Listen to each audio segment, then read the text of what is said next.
오늘 우리 서울기독대학교 뮤지컬 학생들이 찰리 브라운 공연이 2시에 있다는 이야기죠.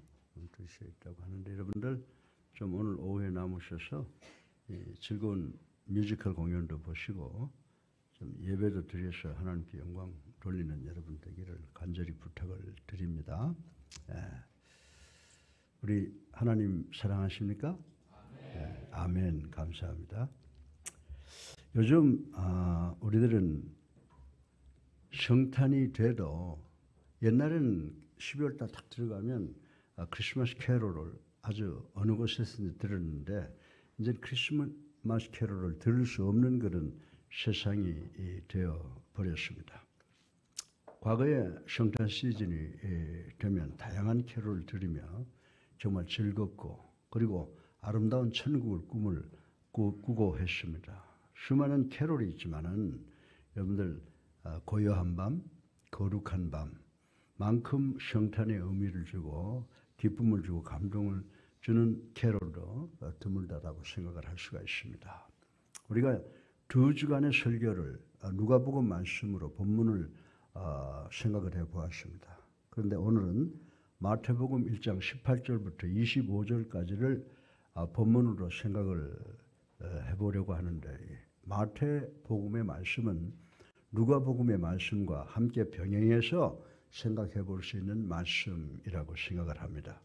우리가 고요한 밤, 거룩한 밤을 부를 때마다 동정녀 어머니와 아기를 생각나게 합니다. 우리로 하여금 동정녀 탄생을 믿음으로 받아들이게 합니다. 그런데 이 세상의 역사 속에서 가장 기묘하고 또 중요한 사건은 예수 그리스도의 탄생이라고 하는 것을 우리는 잘 알고 있습니다.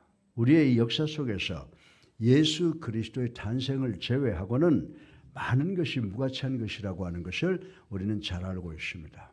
여러분들 예수 그리스도의 탄생을 기점으로 해서 세계사가 BC, Before Christ, 예수 그리스도 탄생 이전 그리고 AD, 아노 도미니라고 해서 예수 그리스도의 탄생 후로 이렇게 나누어지는 것을 우리는 역사 속에서 보고 살아오고 있습니다. 그리고 우리 기독교는 6가지의 역사적, 성경적 그리고 신학적 전제 하에서 존재한다는 것을 우리는 알아야 됩니다. 첫째로 virgin birth, 동정녀 탄생. 두 번째 the virtuous life, 이 세상에서 예수님의 고결한 삶. 그리고 세 번째로 vicarious death, 대속의 죽음. 네 번째로 victorious resurrection, 영광의 부활. 다섯 번째로 visible ascension.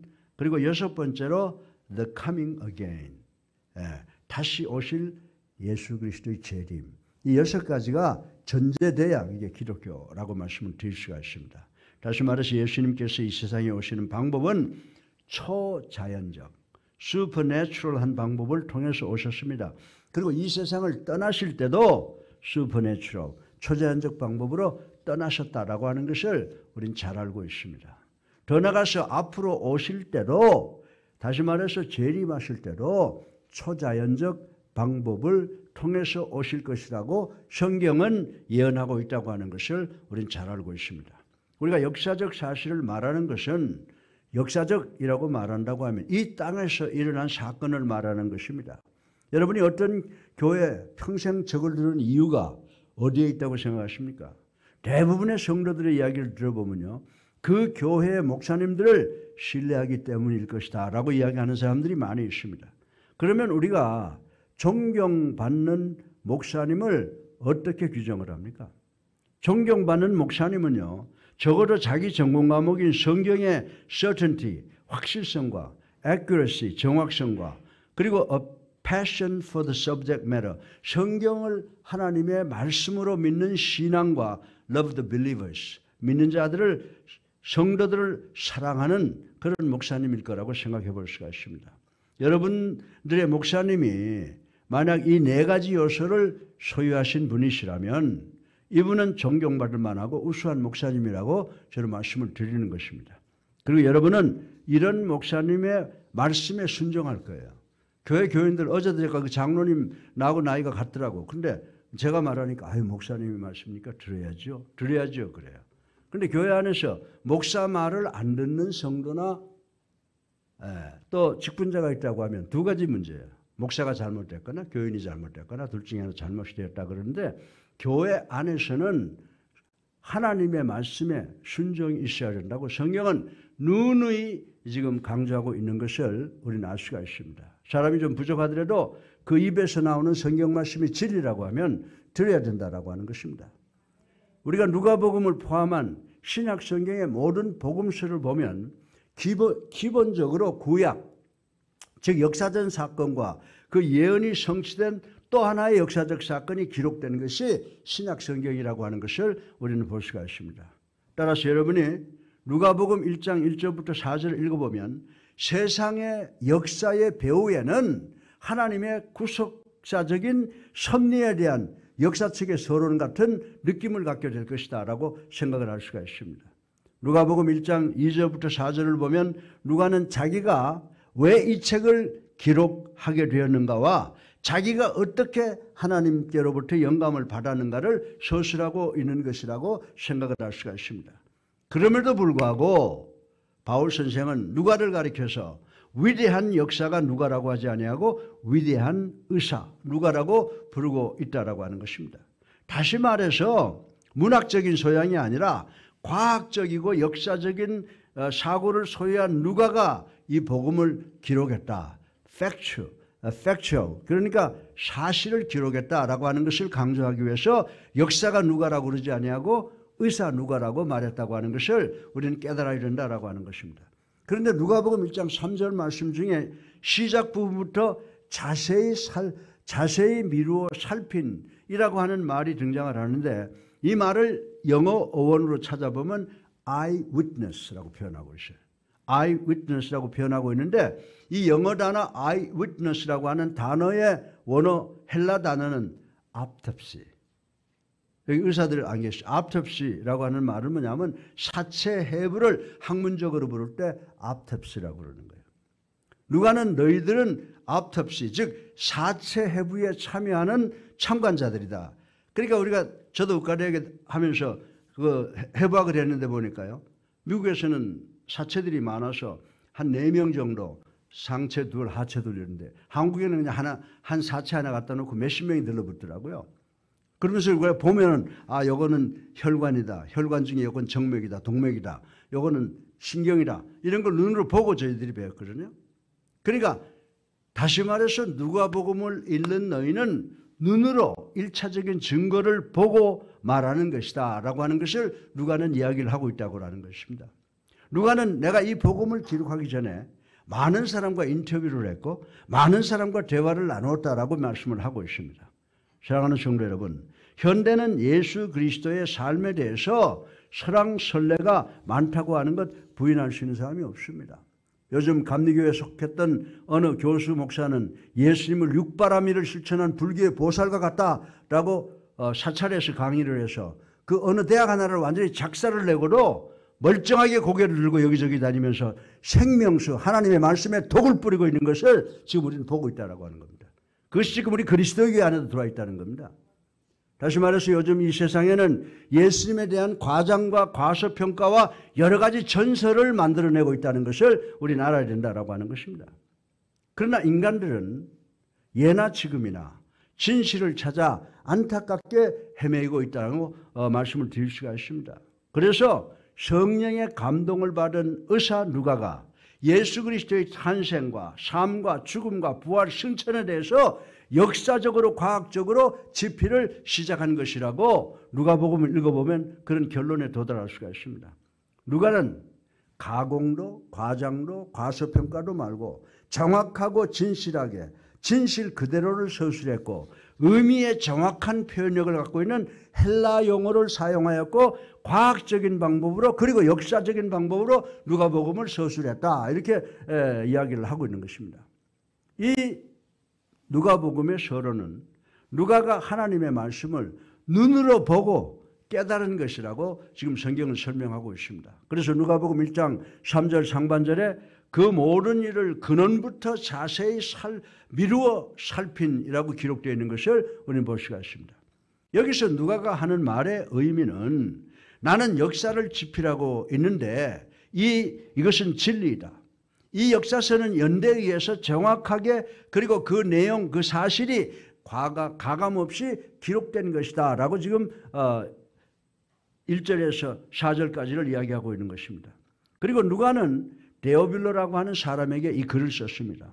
본문에 나타나는 이 데오빌로라고 하는 말은 데오는 하나님이에요. 빌로 사랑, 하나님을 사랑하는 사람이다 라고 하는 의미가 있습니다. 분명히 이 사람은 당시에 귀하고 높은 분이었고 예수님을 구세주로 살아계신 하나님의 아들로 믿고 구원받아 새신자가 된 사람이라고 우리는 해석을 하고 있는 것입니다. 그리고 이분의 삶의 방향이 세상적에서 천국적으로 그리고 육적에서 영적으로 바뀌었다라고 하는 것입니다. 그런데 데오빌로는 누가에게 현재 예수님에 대하여 여러 가지 설이 있는데 나는 예수 그리스도에 대한 진실을 알고 싶습니다 라고 했다는 것입니다. 그래서 누가는 이 말을 듣고 나는 길이요 진리요 생명이라고 선언하신 예수님에 대한 진실을 쓴 것입니다. 그리고 현대를 살아가는 우리도 누가복음을 읽어볼 수 있는 기회를 갖게 된 것이다 라고 말씀을 드릴 수가 있습니다. 누가복음은 전전능하신 예수 그리스도의 빛과 향기와 총체적 권능을 잘 나타내고 있습니다. 여러분이 사복음서와 사도행전을 읽으면서 의사이며 과학적인 누가가 그 누구보다도 믿을 수 없는 전설적 설화 같은 동정녀 탄생에 대한 언급을 더 많이 하고 있음을 보고 놀라게 될 것입니다. 따라서 우리들로 하여금 동정녀 탄생에 보다 깊게 정확하게 알게 한 사람은 누가라고 하는 사실을 우리는 알아야 된다라고 하는 것입니다. 누가는 동정녀 탄생에 대한 기초를 우리에게 놓아주고 있습니다. 전 이것이 대단히 중요하다고 믿고 있습니다. 그리고 여러분이 이 사실을 통하여 동정녀 마리아의 의미와 동정녀 의미의 사실과 그리고 죄의 해결과 임마누엘의 하나님을 주신 사건을 확실히 이해하고 성경의 교리를 확실히 믿어 진정한 성도들이 되시기를 주님의 이름으로 축원합니다. 오늘 설교 본론의 첫째로 동정녀 탄생의 의미에 대해서 생각을 해보겠습니다. 아담과 하와의 불순종 이후로 이 세상의 모든 인간의 혈관 속에 죄가 연연히 흐름으로 태어난 모든 생명들은 다 죄를 가지고 태어난다라고 하는 것은 우리 기독교인들은 상식적으로 알고 있습니다.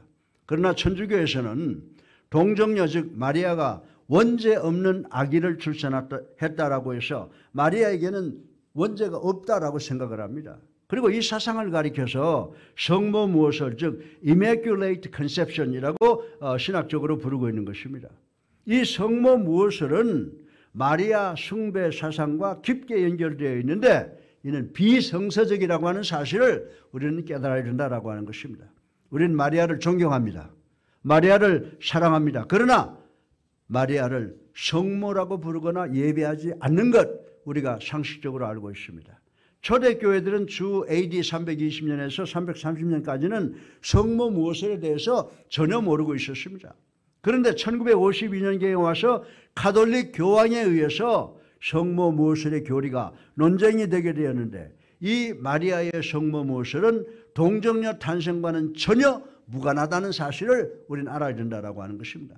이 설은 단지 마리아 숭배 사상을 가리키는데 이는 비성서적인 하나의 semantical play, 언어적 장난이라고 하는 사실을 우리는 알아야 된다라고 하는 것입니다.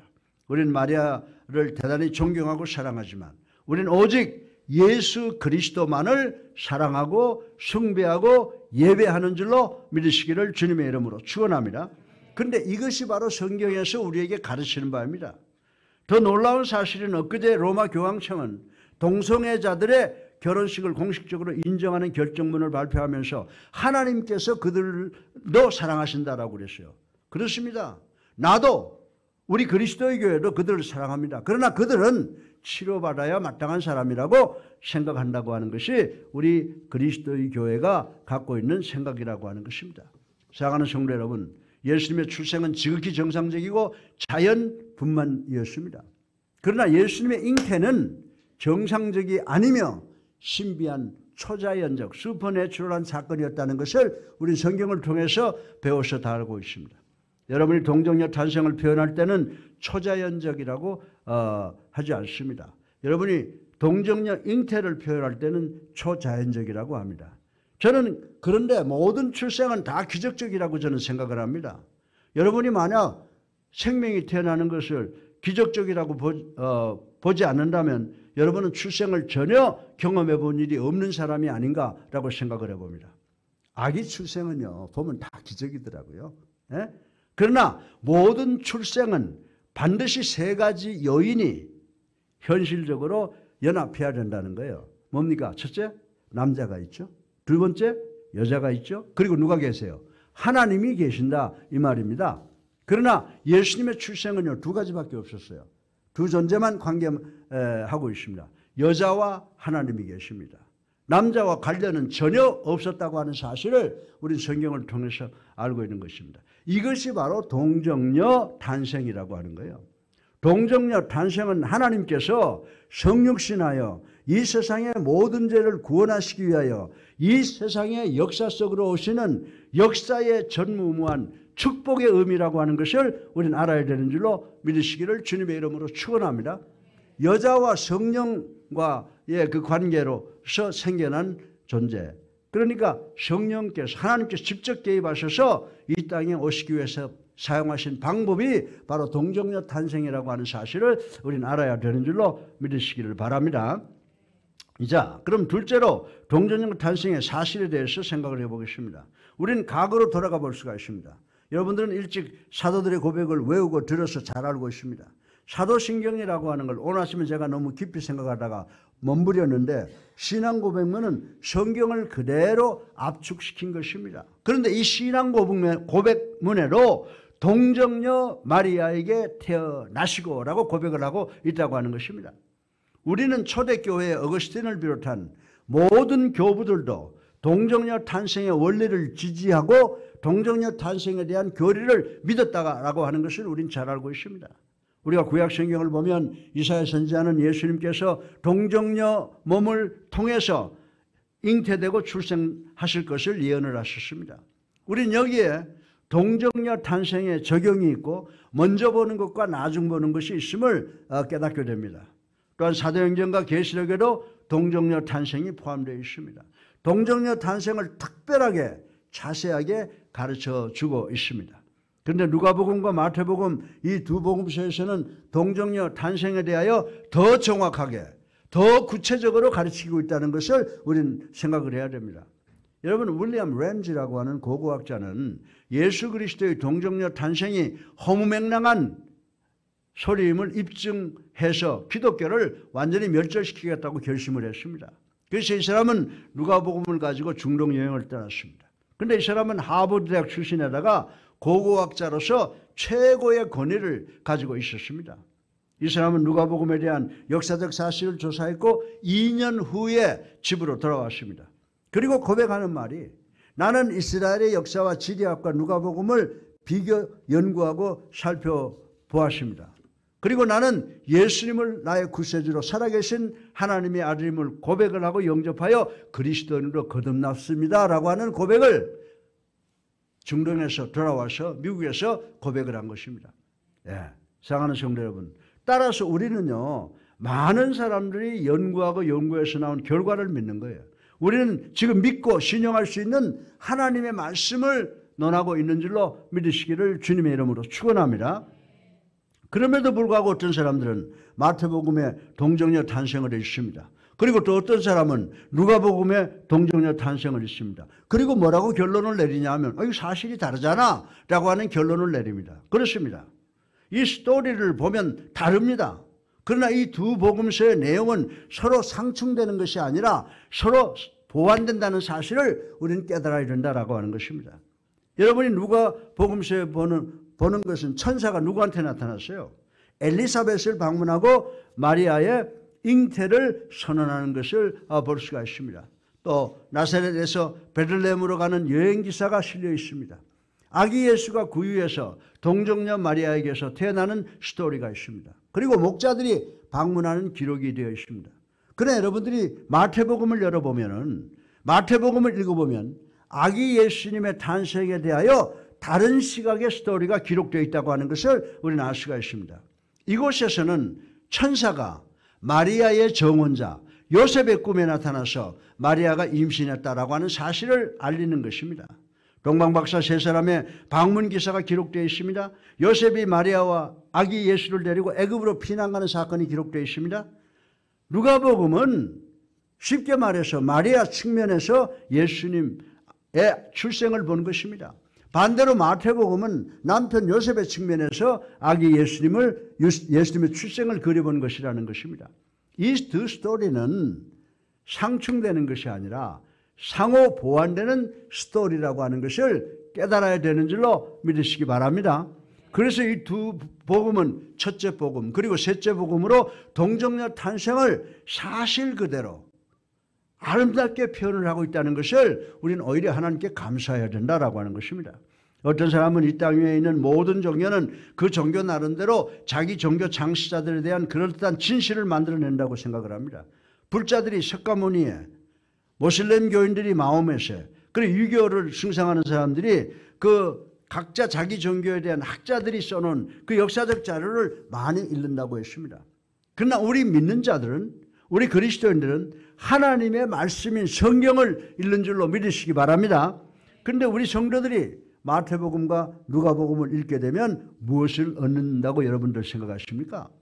여러분 대단히 간단 명료하면서도 한 가지 중요한 내용을 발견할 수가 있습니다. 그런데 여기에 나타나는 내용은 반박할 수 없는 사실적 특성이 기록되어 있다고 하는 것을 우리는 알아야 되는 줄로 믿으시기 바랍니다. 누가복음의 내용을 보십시다. 아주 간단 명료합니다. 분명성과 정확성이 있다는 것입니다. 우리 다 같이 누가복음 1장 27절로 28절을 읽어보겠습니다. 누가복음 1장 27절부터 28절 읽어보겠습니다. 자, 제가 읽어드릴게요. 약혼한 처녀에게 이르니 그 처녀의 이름은 마리아라. 그에게 들어가 이르되 은혜를 받은 자여 평안할지어다 주께서 너와 함께 하시도다 하니. 아멘. 여러분들 신약 성경이 어느 나라 말로 되어 있다고 그랬어요? 신약 성경은 헬라 말로 기록되어 있는데 본문 누가복음에 기록된 처녀라고 하는 단어는 그리스 말로 파스나스라고 불러요. 그런데 파스나스라고 하는 것은 처녀인데 어떤 처녀야? 남자를 모르는 처녀를 의미하는 겁니다. 남자를 모르는 마리아가 임신을 했다라고 하는 것입니다.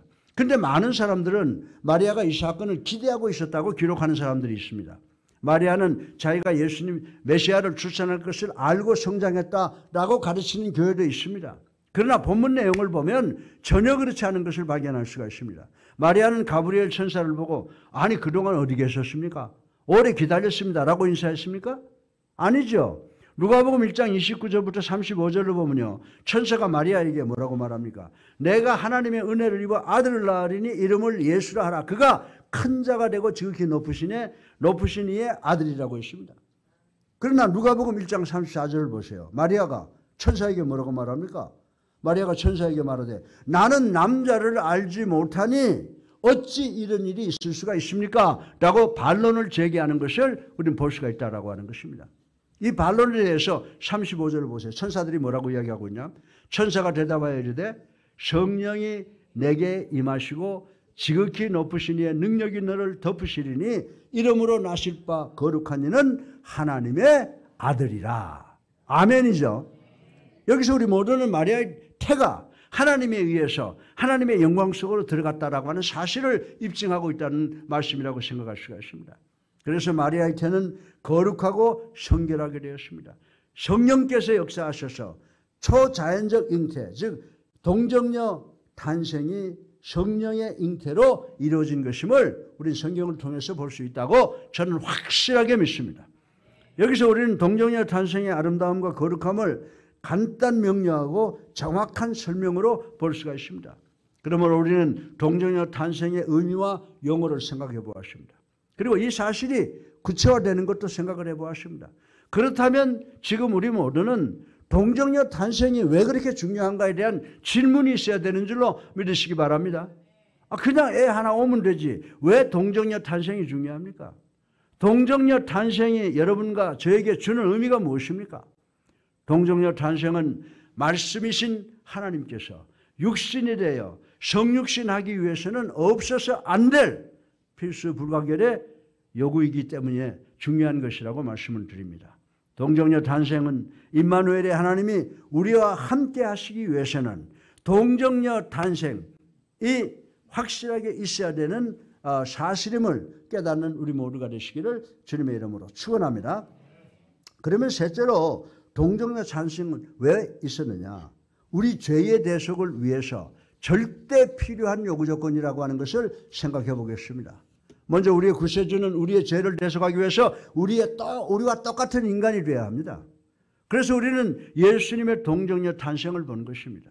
동정녀 탄생은 예수님께서 완벽한 인간임을 설명하고 입증하는 사건이라고 하는 것을 확실히 믿어야 되는 줄로 인식하시기를 주님의 이름으로 축원합니다. 반면에 동정녀 탄생은 예수님께서 완벽한 하나님임을 설명하고 보증하는 것이다 라고 하는 것입니다. 그래서 예수님은 완벽한 신이며 완벽한 사람이라고 하는 것을 동정녀 마리아의 잉태와 동정녀 마리아의 탄생을 통해서 우리에게 선포하시는 것이다 라고 하는 것입니다. 따라서 오직 하나님만이 우리의 죄를 용서하실 수가 있습니다. 오직 하나님만이 우리를 구원하실 수 있다는 구원서를 말씀하시고 계시는 것입니다. 구세주는 하나님께서 사람만을 위해서 사람을 대표하는 것으로 끝나는 것이 아닙니다. 우리의 구세주는 우리 인간들을 대표해서 하나님 앞에 나서야 되기 때문입니다. 인간은 하나님 앞에 나설 수가 없어요. 그러므로 우리의 구세주는 어떻게 된다? 하나님이 되셔야 된다라고 성경은 우리에게 가르쳐주고 있는 것입니다. 따라서 동정녀 탄생은 예수님의 신성을 보증합니다. 더 나아가서 동정녀 탄생은 예수님에게 한 점의 죄가 없으신 순결함을 설명하고 보증을 하고 있다라고 하는 것입니다. 여러분들, 내가 빚이 많으면 여러분 빚 갚아줄 수 있어요? 내가 빚이 없어요, 여러분 빚 갚아주죠. 그와 마찬가지로 구세주는 죄가 없어야 우리의 죄를 해결할 수 있다는 것인 줄로 믿으시기 바랍니다. 자, 그러면 이것이 문제가 됩니다. 왜냐하면 우리는 죄 안에서 태어났기 때문입니다. 우린 이 점을 시편 51편 5절을 통해서 생각을 해볼 수가 있습니다. 우리 같이 한번 읽어볼까요? 시작. 내가 죄악 중에서 출생하였으며 어머니가 죄 중에서 나를 잉태하였나이다. 아멘이죠. 그렇다고 이 말씀은 남녀간의 성관계가 다 범죄라고 하는 것입니까? 우리 아버지 어머니가 성관계를 해서 우리를 잉태시켰는데 그것이 죄라고 하는 겁니까? 아닙니다. 여러분과 나를 포함한 어느 생명이든지 잉태되는 순간부터 아담의 범죄함이 유전된다는 말씀을 하고 있는 것인 줄로 믿으시기 바랍니다. 우리 다 같이 누가복음 1장 32절을 한번 읽어보겠습니다. 시작. 그가 큰 자가 되고 지극히 높으신 이의 아들이라 일컬어질 것이요. 아멘. 그래서 여러분들 성경마다 번역이 좀 다른데 킹 제임스 성경을 읽어보면요, 예수님을 가리켜서 holy thing이라고 그랬어요. 거룩한 자라고 표현을 하고 있습니다. 그래서 이 세상에 태어나는 아기는 그 어느 아기도 거룩하다고 부를 아기가 없다고 하는 거예요.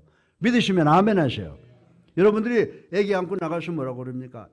내 아기는 특별한 아기야, 귀한 아기야, 예쁜 아기야, 좋은 아기야, 그리고 착한 아기야 라고 할 수는 있습니다만은 이 아기는 절대로 거룩한 아기입니다 라고 할 수는 없다는 이야기예요. 믿으십니까?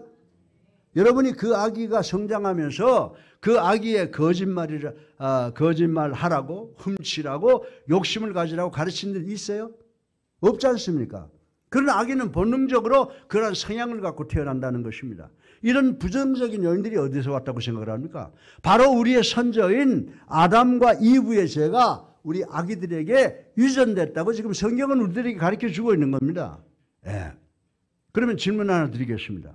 어떻게 하나님께서 인간의 역사 속으로 시간과 공간 속으로 오시면서 어떻게 인간 모두가 소유하고 있는 아담의 원죄에 전염되지 않고 오실 수가 있습니까? 라고 하는 질문이 생겨날 거예요. 하나님께서 아마 4가지 방법 정도는 선택하실 수 있지 않을까 제가 한번 생각해 본 겁니다. 첫째로 하나님께서 아기 예수님을 훌륭한 가정에서 혹은 부모시라에서 선한 모습으로 오시게 할 수가 있었을 것입니다. 그래도 어떻게 돼요? 그 아기 안에는 죄가 유전되어 있지는 않습니다. 하나님께서 그렇게 할 수 있을 거라고 저는 생각을 해요. 따라서 그 아기가 구세주라고 해도 죄를 가지고 있지 않으므로 이분은 절대로 우리의 구세주가 될 수 없다. 그러니까 이분이 죄를 전혀 없고 우리하고 별개의 사람이라고 하면 우리의 죄를 해결할 수가 없는데, 깨끗하시지만 우리와 함께 오셔서 우리와 함께 사셨기 때문에 우리의 죄를 갚아줄 수 있다라고 하는 말씀을 성경이 하고 있는 것입니다. 둘째로 하나님께서는 우리 구세주를 전설적으로 오시게 할 수가 있습니다. 우리 전설 있죠? 곰과 여자를 결혼시켜서 누굴 만들었어요? 우리 인간 조상을 만들었다 그러잖아요. 그러니까 곰과 여자를 결혼시켜서 천사와 같이 이들을 초자연적으로 출산하게 할 수가 있었을 것입니다. 초자연적 천사 형태를 가진 아이가 이 세상에 올 수가 있었습니다. 만약에 이런 존재를 하나님께서 창조하셔서 미리 보내셨다면 이는 분명히 하나님은 대신할 수 있어도 우리 인간은 대신할 수가 없으므로 우리를 위한 구세주는 될 수가 없다라고 하는 것으로 해석을 할 수가 있습니다. 세 번째로 하나님께서 오래전 다윗의 후손으로 여러 가지 조건에 맞는 위대한 사람들을 선택해서 그들을 통해서 오실 수가 있었습니다. 그러나 하나님께서 그 개인을 통해서 성육신할 수 있었다고 해도 여러분은 구약시대 하나님의 형상을 소유한 하나님을 갖게 될 거예요. 구약에 위대한 사람들이 많잖아요. 그러니까 구약이 가지고 있는 그 하나님은 성경에서 이야기한 하나님과 다르다고 하는 거죠. 완벽한 하나님이신데 그건 완벽한 사람이 아니라고 하는 것입니다. 그러면 이분은 구세주가 아니십니다. 이런 구세주는 구약의 예언과는 동떨어진 분이다라고 하는 것입니다. 그렇다면 네 번째로 오직 한 가지 선택밖에 없다는 것입니다. 이 선택은 구약 성경에서 예언한 모든 요구에 부응합니다. 여러분이 가지고 있는 모든 요구와 하나님이 가지고 계시는 모든 요구를 다 부응을 합니다. 이는 바로 성령의 역사로만 가능한 동정녀 잉태와 성령의 탄생으로 가능하다라고 성경은 지금 우리에게 설명을 해주고 있는 것입니다. 따라서 이분만이 창조 이전부터 계셨던 하나님의 아들이 동정녀에게 잉태되시고 그 동정녀로부터 탄생하셔서 이 땅에 오신 분이시다라고 하는 것입니다. 동정녀에게 잉태하는 현상까지 초자연적 현상입니다. 그러나 이분의 탄생은 어떻게 돼요? 사람으로 와야 되니까 지극히 자연적이고 정상적이어야 합니다. 이 현상이 바로 놀라운 동정녀 잉태요 동정녀 탄생이라고 말씀을 드릴 수가 있는 것입니다. 쉽게 말해서 예수님의 탄생은 성령께서 잉태하셔서 나온 아들이다 이렇게 말씀을 드립니다. 그래서 훌륭한 명문가의 양친 부모는 예수 그리스도의 탄생의 예언에 맞지 않으므로 하나님께서 직접 동정녀 탄생을 선택한 것이다 이렇게 말씀을 드릴 수가 있습니다. 인간의 가장 근본적인 문제는 바로 죄입니다. 그리고 그 죄의 해결입니다. 우리 다 같이 마태복음 1장 21절을 읽어보겠습니다. 마태복음 1장 21절 읽어보겠습니다. 자, 그럼 제가 읽을게요. 아들을 낳으리니 이름을 예수라 하라. 이는 그가 자기 백성을 그들의 죄에서 구원할 자이심이니라. 아멘. 네. 사랑하는 성도 여러분, 우리는 오늘 설교를 통해서 동정녀 마리아를 통해서 메시아로 오신 예수 그리스도께서 무슨 목적으로 오셨는가를 분명히 깨달아야 되는 줄로 믿으시기 바랍니다. 다시 말해서 첫 아담 안에서의 죽음은 둘째 아담이신 예수 그리스도 안에서 생명으로 바뀌었다는 사실을 깨닫고 믿는 우리가 되어야 될 줄로 믿으시기를 주님의 이름으로 축원합니다. 그래야 우리 예수 그리스도를 통해서 무엇보다도 우리의 죄의 문제를 해결함으로써 우리의 모든 문제를 근원부터 총체적으로 해결할 줄 아는 지혜로운 성도들 되시기를 주님의 이름으로 축원합니다. 네 번째로 마지막으로 하나님께서 동정녀 마리아를 통해서 우리에게 주시는 최고의 선물이 뭐냐라고 하는 겁니다. 최고의 선물은 우리의 구세주. 우리의 구세주가 누구죠? 임마누엘. 임마누엘이 누구예요? 우리와 함께 하시는 하나님. 그래서 우리와 함께 하시는 선물 예수님을 한번 생각을 해보겠습니다. 동정녀 탄생을 통해서 하나님께서 우리에게 주시는 최고의 선물은 임마누엘 예수 그리스도라고 하시는 것입니다. 왜냐하면 하나님께서 예수님께 주신 대속의 사명을 이 땅에서 완전히 성취하기 위해서 하나님이 되셔야 이 세상을 위하여 하나님의 사역을 대신할 수 있기 때문인 줄로 믿으시기 바랍니다. 그러나 예수님께서 하나님께로부터 받은 사명을 완수하기 위해서 우리와 함께 하시기 위해서는 자연 출생을 통한 완전한 인간이 또 되셔야 된다라고 하는 것입니다.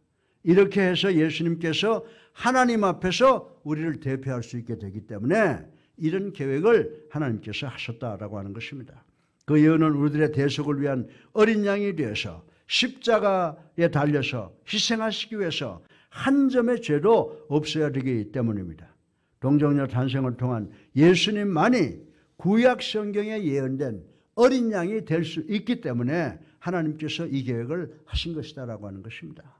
사랑하는 성도 여러분, 이 가르침은 내가 성경을 공부하면 할수록 이해가 가지 않고 이상하게 여겨집니다. 생면부지같이 느껴집니다. 이것은 미신같이 생각이 듭니다. 이것은 웃기는 일 같은 생각이 듭니다. 그리고 이것은 무지한 사람들이나 믿을 수 있는 스토리라고 하는 생각이 들 때도 많이 있었습니다. 그러나 수천 년부터 내려오는 구약 성경의 예언과 모든 것이 완벽하게 일치되는 것을 성경을 여러 번 읽으면서 깨닫게 되었습니다.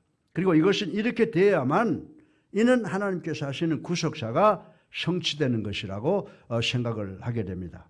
이 대구속사적 역사는 예수님의 동정녀 탄생을 통하여 이 세상의 역사와 삶과 모든 경험 속에서 나타나야만 된다는 것이 바로 하나님의 뜻이었다라고 하는 것입니다.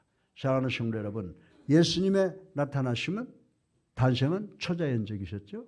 예, 예수님의 떠나심도 초자연적이었습니다. 그리고 예수님의 다시 오시는 재림도 반드시 초자연적이 되어야 된다고 성경은 우리들에게 가르쳐주고 있는 줄로 믿으시기를 주님의 이름으로 축원합니다. 미국 뉴올린스에 가면요, 아스너 클리닉이라고 하는 세계적인 산부인과 병원이 있습니다. 이곳에 세계적인 명성을 가진 두 사분이 계셨습니다.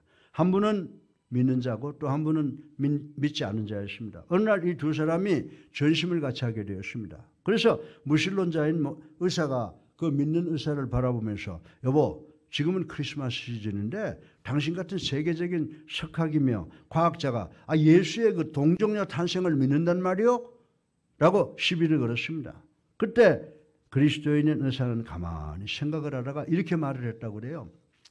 여보, 어떤 사람이 2000년 전에 남자가 없이 아기를 잉태했다라고 하면 난 믿을 수가 없어요. 그러나 그 아기가 성장하면서 완벽한 삶을 살았고 그 아기가 성장하면서 기적의 기적을 낳고 십자가 위에서 죽었는데 3일간 무덤에 있었고 그리고 3일 만에 수백 명의 증인 앞에서 죽음을 정복하고 부활하셨다.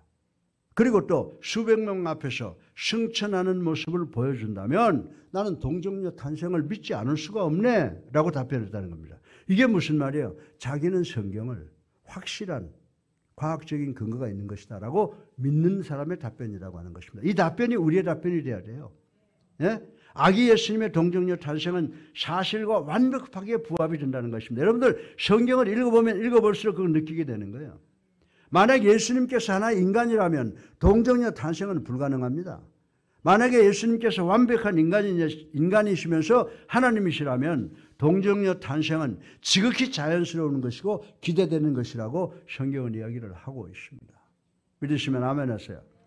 우리 고요한 밤 한번 불러봐요.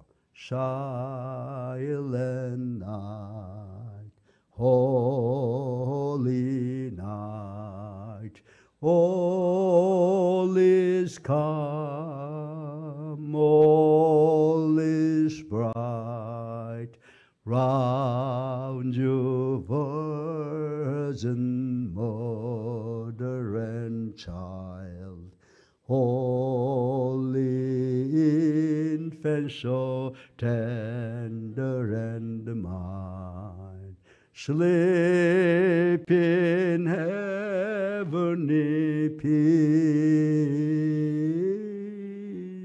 sleep in heavenly peace. 할렐루야. 이것이 성탄입니다. 이것이 우리의 믿음인 줄로 믿으시기 바랍니다. 동정녀 마리아의 탄생, 예수 그리스도는 완전한 하나님이시며 완전한 인간이신 줄로 믿으시기를 주님의 이름으로 축원합니다. 이 얼마나 아름답습니까? 얼마나 간결합니까? 여러분과 나를 죄에서 대속하시어 의인 만들겠다는 우리 모두를 향한 예수 그리스도의 사랑이 얼마나 하나님답습니까? 사랑하는 성도 여러분, 동정녀 마리아를 통해서 하나님께서 우리에게 주신 독생자 예수 그리스도야말로 우리에게 하나님이 주실 수 있는 최고의 선물인 줄로 믿으시기 바랍니다. 임마누엘이야말로 하나님께서 우리에게 주시는 최고의 축복임인 동시에 예수 그리스도의 구원의 역사는 그 무엇과도 바꿀 수 없는 사실임을 이 시간 믿는 우리 모두가 되시기를 주님의 이름으로 축원합니다. 결론입니다. 하나님의 사역을 감당하려면 많은 희생을 감수해야 됩니다. 우리 24절과 25절을 보면요, 요셉이 주님의 천사의 명령을 들은 후에 어떻게 순종했는가가 다 나와 있습니다. 먼저 24절을 보면요, 요셉이 잠에서 깬 후 정혼자 마리아를 데리고 왔다 이렇게 말하고 있지 않습니까? 그냥 데리고 온 게 아니에요. 이는 요셉이 정식 결혼을 하여 마리아를 자기 집에 데리고 왔다는 것인데, 이러한 요셉의 행동은 대단히 어려운 결단을 요구하는 것이었다라고 생각을 할 수가 있습니다. 한번 생각해 보십시다.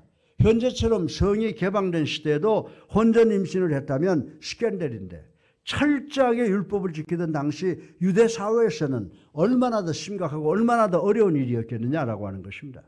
그런데 요셉의 고생은 여기에서 끝나지 않았습니다. 25절에 보면 물론 메시아를 낳기 전까지는 순결을 지키기 원해서이지만 그는 아들을 낳기까지는 아내와 동침을 하지 않았다고 하는데, 이는 신랑 남자 입장에서는 대단히 어려운 희생이었다라고 하는 것을 생각해 볼 수가 있습니다. 그러나 요셉의 희생은 여기서 끝나지 않고 헤롯의 음모를 피하여 헤롯이 죽은 후에도 아기의 안전을 위하여 고향과는 먼 거리에 있는 갈릴리 지역에서 살아야만 했습니다. 사랑하는 성도 여러분, 요셉과 마리아는 하나님의 뜻에 따라 메시아의 부모가 되는 사명을 받았습니다. 그러나 그들은 그리스도의 부모로서 온갖 고초를 다 겪어야만 했다라고 하는 것을 우리는 기억을 해야 됩니다. 여기에 대하여 마리아는 사랑하는 아들이 십자가에 매달려 죽는 처참한 장면까지 목격을 했어야 했다는 것입니다. 그러나 우리들은 흔히 많은 사람들 생각 없이 그저 하나님 저를 크게 쓰임받도록 해달라고 기도하는 경우가 많이 있죠. 그러나 하나님으로부터 받은 사명이 크면 클수록 희생도 크다는 것을 우리는 깨달아야 되는 줄로 믿으시기 바랍니다. 따라서 우리가 진정한 성도가 되어 복음 사역을 위하여 큰 사역자가 되기를 원한다면 우리도 요셉과 마리아 그리고 사도들과 같이 주님의 복음을 위하여 어떤 고난과 희생을 감내할 수 있는 믿음과 결단이 있어야 되는 줄로 인식하시기를 주님의 이름으로 축원합니다. 사랑하는 성도 여러분, 오늘 우리는 본문이 증거함 같이 예수 그리스도는 우리와 같은 인간이십니다. 그러나 동시에 성령으로 잉태되사 죄와 흠이 없으신 분이신 줄로 확실하게 믿으시기 바랍니다. 이 말씀의 의미는 우리 예수 그리스도는 우리의 연약함도 아시고 동시에 죄의 제사장이 되어서 우리의 모든 죄를 대속하셨습니다. 이처럼 신성과 인성을 동시에 소유하셔서 하나님과 인간을 중보하여 구속 사역을 성취하신 분은 오직 예수 그리스도밖에 없다는 사실을 확실하게 깨닫는 우리가 되기를 주님의 이름으로 축원합니다. 따라서 오늘 본문을 통해 우리 주님에 대하여 분명히 깨달음으로 임마누엘, 즉 우리와 함께 하시는 하나님의 선물인 이 놀라운 사실을 만끽하시고 기뻐하시고 또 2024년을 정말 주님 위해 살겠다고 계획하는 오늘 복된 성탄주일이 되기를 주님의 이름으로 축원합니다.